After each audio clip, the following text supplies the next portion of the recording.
Good morning. I am going to use this video to teach you two things that we may not get to in class today. So this is going to be the ALEKS topics on proportions, setting them up and solving them. I will show you two examples of problems that are like ones you may have to solve on the homework and then how to solve them. If you don't need this, you don't need to watch it. But I thought I'd give you this help. Okay, so let's go. I'm in teacher mode. And first of all, let's show you the two types of problems that you might have to do today. So, okay, so here's the first one. Notice it'll title this when you're doing your ALEKS. It'll say word problem on proportions, problem type 1. And it will look like this. Maria runs 5 miles in 38 minutes at the same rate. How many miles would she run in 57 minutes? They may talk about baking, they may talk about running, but this is how you solve these problems. Okay, so let's go back and let's bring up our.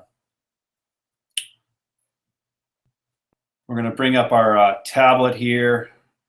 Going over into tablet mode takes a little second here, but we're gonna go into the tablet mode.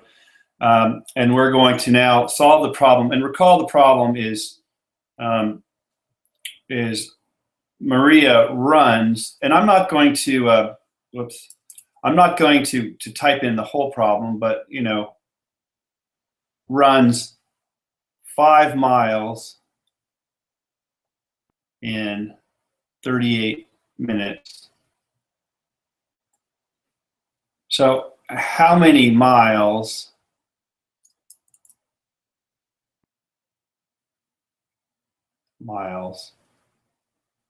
in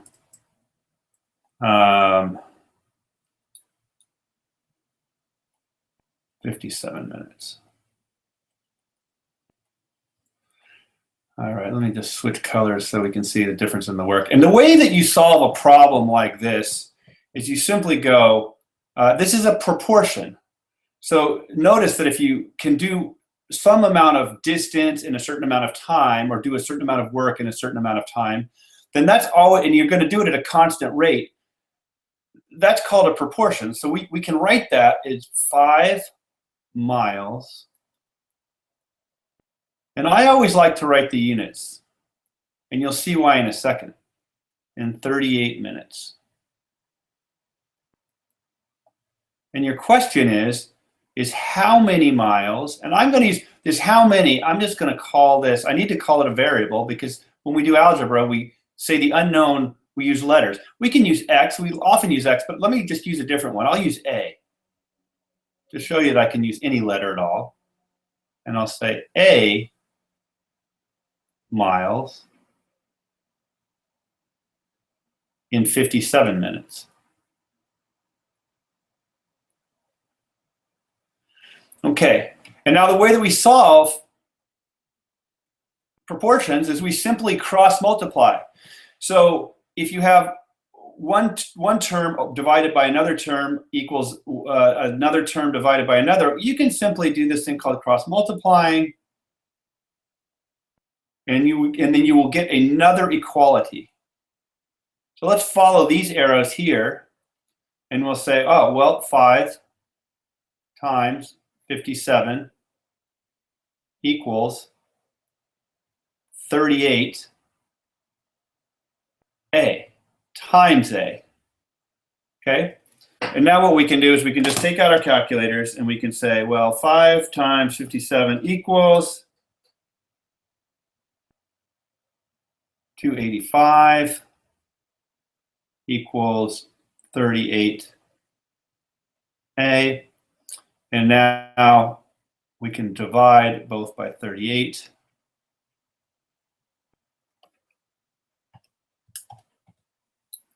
And we get A equals 7.5. Now notice, because this is a word problem, you have to figure out what the units are. A word problem will always have units for an answer. So our A was miles. So our answer isn't A equals 7.5. Our answer is 7.5 miles. And we always box our answers in Mr. Lipscomb's math class. And we'll put that big period there. Okay. Let's keep going. So now we're going to come back and we're going to look at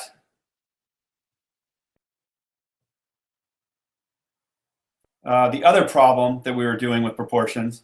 And that problem has to do, it's a very similar problem. It may look different, but let's just see if we can unpack it a little bit. So we're going to share that screen. All right, let's switch over to this screen here. And now notice what it's called. It's called solving a word problem involving rates and time conversion. And this is pretty much, you're going to solve this like, I like to solve this as a proportion. And we're going to solve it. You'll see how this is a proportion that's kind of hidden inside a different problem. So let's pop on over to, let's get off of this screen share here. And we're going to go back into work mode on our tablet. We're gonna switch to the second page. And our question here, again, I'm gonna rewrite this thing a little bit in terms of not the whole problem. We're gonna say we have this light bulb, light bulb, light bulb, light bulb, light bulb. Light bulb, sort of. Well, you'll see that Mr. Lipscomb is not a great artist. At any rate, we do 140 watt hours. And don't worry about a watt hour. A watt hour, that's just a unit of energy.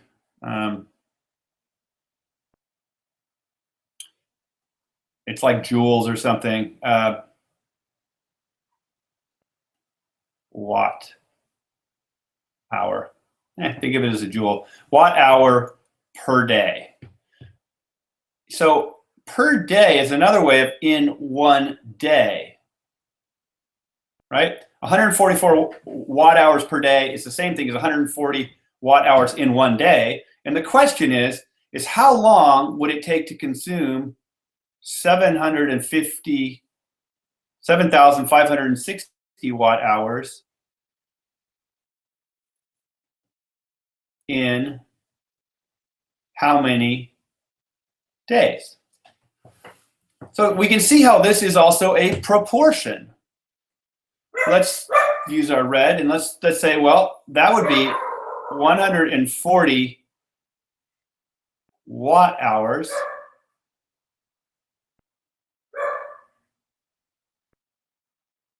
in one day equals 7,560 watt hours. I'll abbreviate that in X days.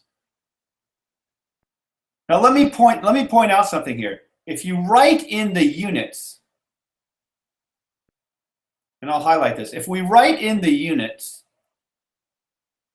we will never screw up this problem, because what some people might do is they might put 144 over 1, and on the other side they'll say, well, I like to keep the X on top and put the X up here and then put the 7,560 on the bottom. But then what would happen is that your units won't be consistent. You'll have on the left, you'll have watt hours, on the bottom, on the right, you'll have watt hours on this side.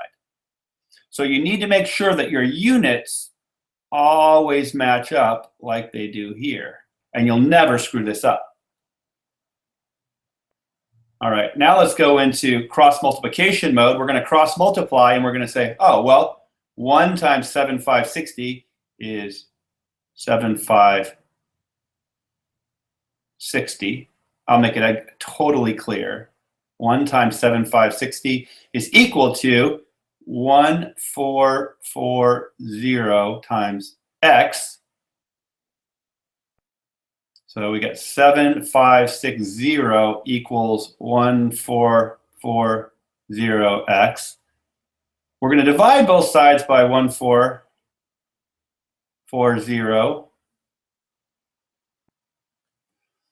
And then we'll have x equals 7560 over 1440. Notice what I can do. Before I actually go to my calculator and start dividing, I can actually just cancel out a 0. And so I know that's the same thing as 756 over 144. And now I say, well, I can either do long division, but if ALEKS gives me a calculator, which I'm going to assume that it does here, I'm going to say, well, x equals, and I'm going to go to my calculator, and I'm going to say 756 divided by 144 equals, and that equals 5.25. But notice, it wants to know, the question, it says how many days and how many hours. So I know that that will be, well, 5.25 days is 5 days. And well, 0.25 of a day is how many hours? Well, some of us will know that right off the bat is the answer is 6 hours. A fourth of a day, 0.25 is 1/4, that's 6 hours. But if I didn't know that, I could come over here and I could say, well, there's 24 hours in a day. 0.25 of a day, a fourth of a day, is, and do this mathematics. So, you know, we can write this out longhand, or we can just go to our calculator and say 0.25 times 24 equals 6. And then we'll also get our answer. And then we always box our answer. Okay, so that's the last 2 examples from today. I hope that this was useful. And we can sign off here. We can sign off here. But before we sign off, thank you. Thank you. We'll talk to you later. We'll see you tomorrow in class. Bye.